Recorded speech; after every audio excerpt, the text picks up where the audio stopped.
Hi Year 12, this lesson we are going to turn to page 142 and we are going to calculate the energy change in a reaction using the bond energies.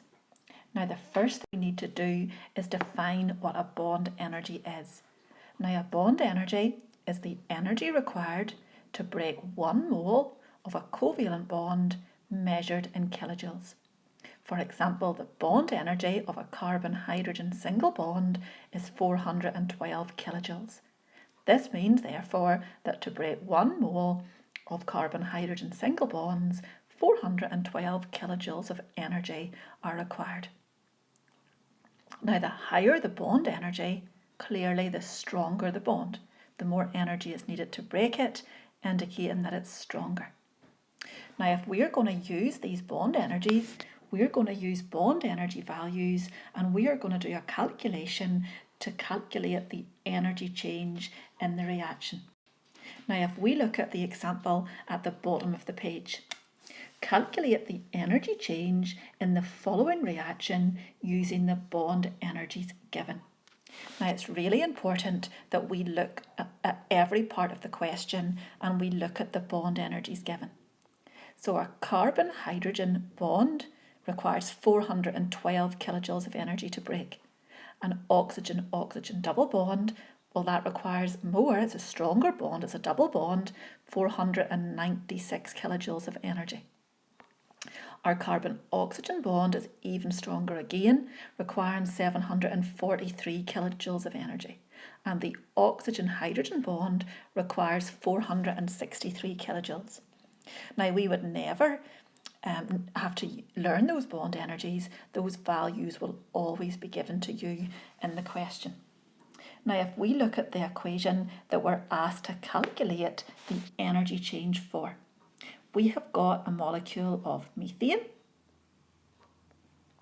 This molecule of methane is being joined with oxygen to produce, remember oxygen's diatomic, to produce carbon dioxide and 2 moles of water. Now, if we think carefully about this, well, this is a combustion reaction. We're expecting a combustion reaction always to be exothermic, but we need to get a value to show just how exothermic it is. Now, the first step always is to look at the bonds in the reactants and the products. Now, what we need to do is we need to add up the values for all the bonds broken, and we need to add up the values for all the bonds formed. Now, if we do all the bonds broken first of all, and if you turn to the top of page 143, you can see that this has been done on that page for you. So the bonds broken, we have got 4 carbon-hydrogen bonds. We have got 2 oxygen-oxygen double bonds. And if we pop the values in then that the question gave us, 4 times 412 gives us a value of 1,648. 2 times 496 then gives us a value of 992. So the total amount of energy required to break all the bonds in the reactants is 2,640 kilojoules. And be very careful, there's a 2 there to balance the equation in front of the oxygen. So we have 2 oxygen-oxygen double bonds being broken. Now, if we go then and we consider the bonds formed, and we're looking really carefully at the products to see the bonds formed. We've got 1 molecule of carbon dioxide, but in that 1 molecule, you can see that we have 2 carbon-oxygen double bonds. We have got 2 molecules of oxygen. In each molecule, there are 2 oxygen-hydrogen bonds, so therefore there are a total of 4 oxygen-hydrogen bonds. Now, the 2 carbon-oxygen double bonds is 2 times 743. And the 4 oxygen-hydrogen bonds are 4 times 463. When we do those calculations then, we have 1486 for the carbon-oxygen bonds. And we have 1852 for the 4 oxygen-hydrogen bonds. Now when we total that totals up to 3,338 kilojoules, and we can see then that when these bonds are formed in the products, 3,338 kilojoules of energy are given out. Remember, it's an exothermic process. So therefore, when we're deciding whether this is overall exothermic or endothermic, we've got to balance up the energy taken in to break the bonds and the energy given out when bonds are formed. Now, just below the table, you can see there how we do that. So the energy change is always the energy taken in to break the bonds, take away the energy released to make the bonds. So our energy change then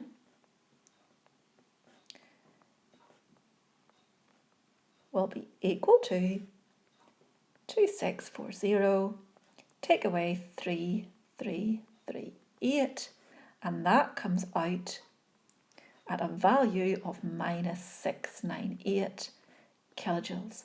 And we did say at the start of the question it was a combustion reaction. We were expecting it to be exothermic, and when we do the calculation we can clearly see that it is exothermic. Now these calculations are tricky in that it is very easy to miss a bond.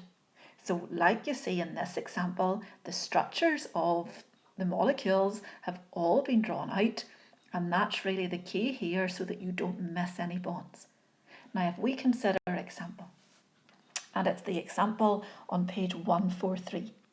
So calculate the energy change in the following reaction using the bond energies given. And again, we're highlighting these bond energies. These have been given to us in the question. Now, if we look at what we need to do this time we have got 2 molecules of hydrogen reacting with 1 molecule of oxygen to form 2 moles of water. And make sure you've popped in the balancing number there. Now again, this is a combustion reaction, and we met this reaction way back in year 11 when we considered the test for hydrogen, and we said that hydrogen burns with a squeaky pop. This is the equation that explains that. So when hydrogen burns, it reacts with the oxygen in the air and we form water. So hydrogen is a really clean burning fuel. Now the first thing that we need to do is we need to draw out the structures of these molecules. So we have got 2 hydrogen molecules, and it's a single bond in the hydrogen reacting with a molecule of oxygen, and that's a double bond, to form 2 molecules of water. Now, as before, we're going to add together all the bonds broken. So in the bonds broken, we have 2 hydrogen-hydrogen bonds being broken. This process will require 2 times 412 kilojoules of energy. We also have an oxygen-oxygen double bond being broken, and that will require 496 kilojoules of energy.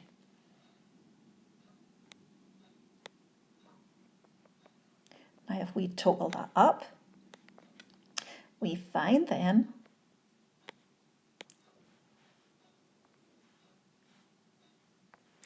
apologies folks, that should obviously have been 824.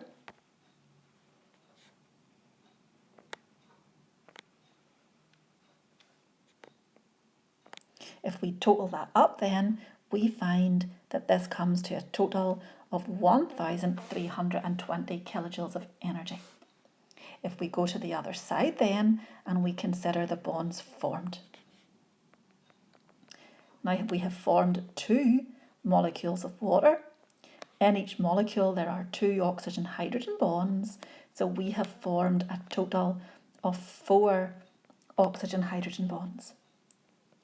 Now that is 4 times 463. Remember, we're given these bond energy values, and that comes out at 1,852. Now remember, to get the overall energy change, it's always the energy taken in, which is 1,320. Take away the energy that has been given out when bonds are formed, and when we do that calculation, we find that again, this is an exothermic reaction, it's a combustion reaction, that's what we would expect, and we can see that for this reaction, 532 kilojoules of energy have been given out.